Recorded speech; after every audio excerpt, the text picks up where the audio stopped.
prezado deputado Arlindo Quinalha, senador Cristóvão Buarque, presidente desta sessão, prezado deputado Arlindo Quinalha, autor do requerimento, junto com o senador Cristóvão Buarque, junto com a senadora Érica Cocai, também tive a honra de assinar, prezada companheira deputada Érica Cocai, prezado amigo, reitor da Universidade de Brasília, José Geraldo de Souza Júnior, prezado amigo Berge, representando aqui o governador do Distrito Federal, prezada senhora Josefina Serra dos Santos, secretária de Promoção da Igualdade Racial do Distrito Federal, prezado professor Heitor Gorgulino de Souza, secretário-geral da Associação Internacional de Presidentes de Universidades,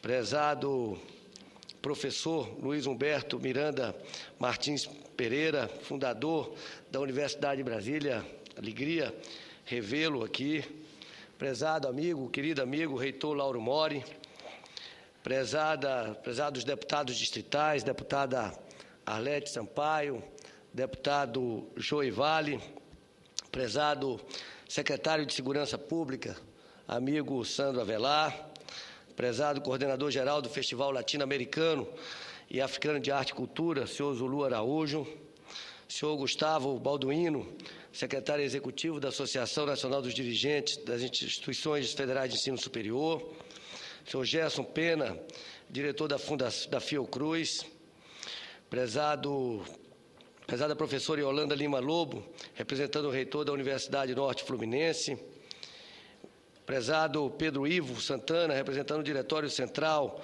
dos Estudantes, prezadas professoras, professores, deputados federais, deputado Isalci, deputado Roberto Policarpo, os demais parlamentares aqui presentes, senhor João Batista de Souza, vice-reitor da UNB, professor,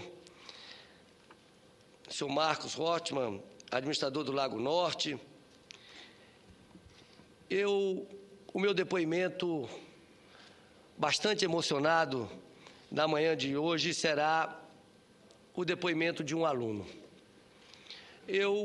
Em 1 ano e 4 meses de mandato de senador, eu nunca me senti tão emocionado como me senti ao entrar neste plenário do Senado, de encontrar tantas pessoas que admiro e que convivi, e que eu confesso que me sinto até um pouco tímido de falar para tantos professores.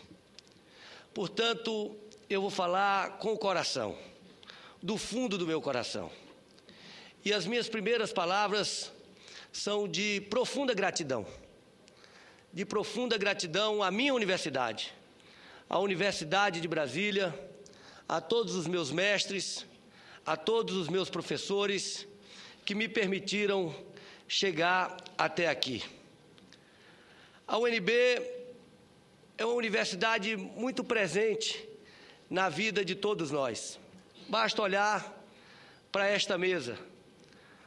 Presidente da Câmara, hoje líder do governo, médico brilhante, agora um operador político brilhante, muitas vezes precisa fazer operações muito mais delicadas do que faria na medicina, seja como presidente da Câmara, seja como líder do governo.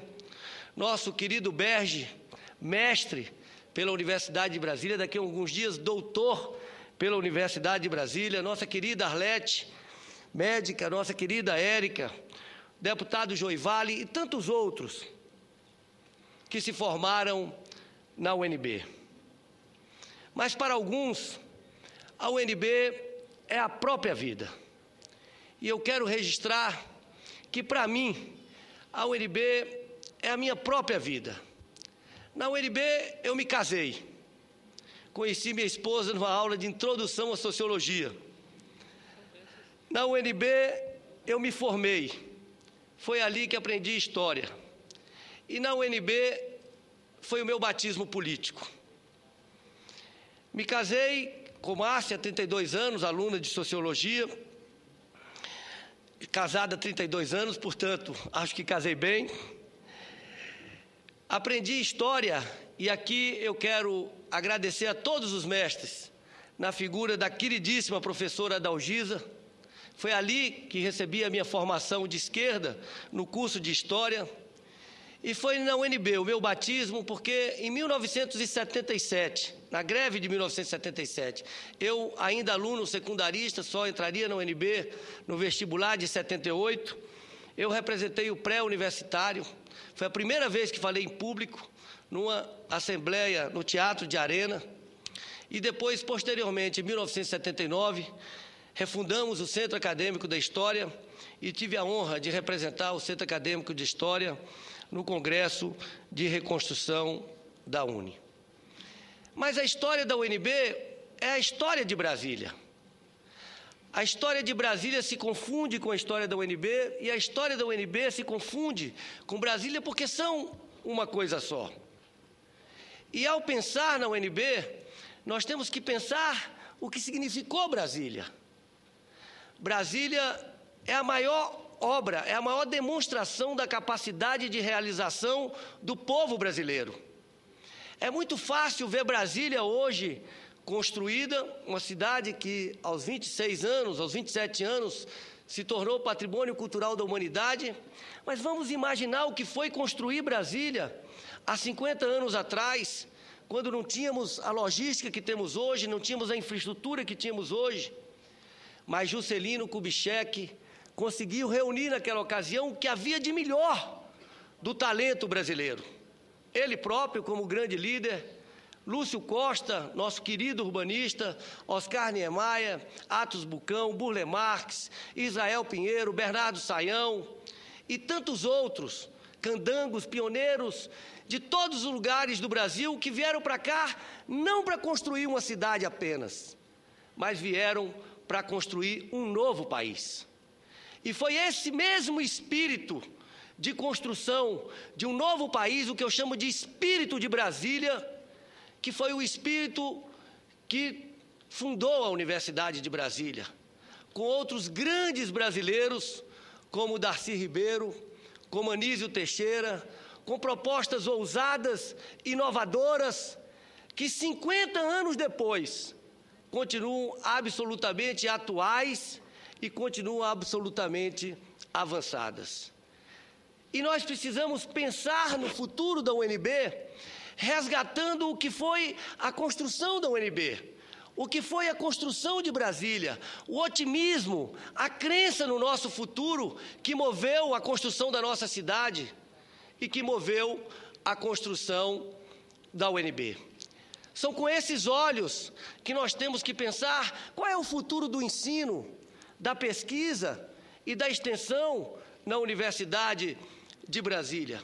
Como nós estamos formando os nossos mestres, os nossos profissionais, os nossos professores, os nossos quadros. Ontem um professor me dizia que de grande parte das pessoas formadas em licenciatura pelas universidades brasileiras, e não só pela UNB, muitos poucos acabam indo para o magistério, porque o magistério ainda é muito pouco atraente. E é papel da Universidade de Brasília pensar como refazer isso, como reconstruir isso, porque não tem sentido fazermos um investimento tão grande para formar professores se a carreira de professor não atrai essas pessoas. E para um país mudar, é preciso mudar a educação. Qual é a ética do desenvolvimento? A UNB, a universidade precisa pensar nos novos tempos, tempo que os nossos recursos naturais são escassos, são finitos. Qual é a ética do desenvolvimento? O que isso tem a ver com a Universidade de Brasília nas suas linhas de pesquisas, de novas energias, de novos materiais? No seu esforço de inovação tecnológica, rompendo preconceitos, promovendo uma interação cada vez maior com o setor produtivo, com a sociedade, gerando inovação. Qual é o papel da Universidade de Brasília na extensão tecnológica? Sempre o patinho feio do tripé da indissociabilidade entre ensino, pesquisa e extensão. Não uma extensão messiânica, uma extensão arrogante, mas uma extensão libertadora, uma extensão que promova um diálogo entre o saber produzido na universidade e o saber produzido pelo povo na sua luta pela subsistência, produzindo novos saberes. A UNB é absolutamente indispensável para o Distrito Federal, para a sua região metropolitana, tão defendida pelo querido professor Aldo Paviani, para toda a nossa região centro-oeste, para todo o nosso país. E embora ainda tenha alguns que critiquem Brasília, o que foi Brasília, não o momento que vive Brasília, mas o que significa Brasília do ponto de vista estratégico, vamos pensar o que seria o Brasil sem Brasília, o que seria a região centro-oeste sem Brasília, o que seria essa região sem a Universidade de Brasília. E a Universidade de Brasília, minha gente, tem uma responsabilidade imensa, imensa, na construção do nosso futuro, na construção de novos paradigmas para o nosso futuro, na definição dos caminhos, na superação das dificuldades, pensando a nossa forma de desenvolvimento, pensando a ética do desenvolvimento. E eu diria, aqui, como uma pessoa comprometida com a nossa universidade, e que hoje está no Gama, está na Ceilândia, está em Planaltina, como reivindicação da população do Distrito Federal, pelo apreço, pelo respeito que tem a UNB, e eu gostaria muito de ver a UNB na nossa região metropolitana do Distrito Federal, presente, discutindo os problemas e formulando soluções alternativas para essa região também, mas eu diria que o nosso grande desafio, o grande desafio da nossa universidade, da nossa UNB, é resgatar o espírito de Brasília. É resgatar o espírito empreendedor, inovador, contestador, singular, ousado, de vanguarda, que motivou a criação da nossa cidade e que motivou a criação da nossa universidade. E eu tenho certeza que nós vamos conseguir, exatamente nos momentos de grande dificuldade, porque passa a cidade, porque passam as universidades públicas, que estão as grandes oportunidades de formular novos caminhos. E eu quero dizer que eu tenho plena confiança que a UNB dará conta desse desafio.